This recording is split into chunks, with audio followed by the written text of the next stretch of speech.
My mom is very mean and then immediately weasels away. Ooh. Oh, shoot. When mildly called out and then acts like nothing happens. I would say that's pretty typical. What? No, go ahead. Oh, I was going to say the lack of accountability. They can't take accountability for those types of actions because then they would have to assume some responsibility for their actions in doing so. Yeah. Yeah. Mm-hmm.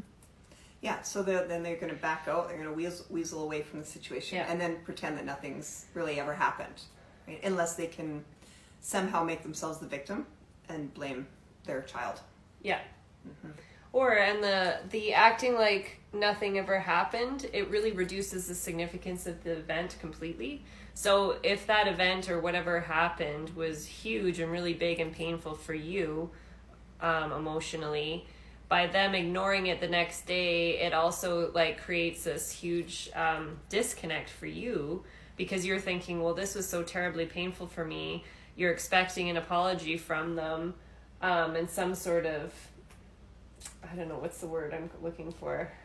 Some sort of reconciliation, amends. Yes, an amends or resolve. Mm-hmm. Yeah. And then when they completely pretend like it never happened, then you're like, oh, it must have been me. Like, I must have been overreacting, or, you know, like, I must have been the problem. If they're ignoring it, it wasn't as big of a deal as I thought it was. So then you start kind of self-gaslighting and... Yeah. It's very devaluing. Yeah.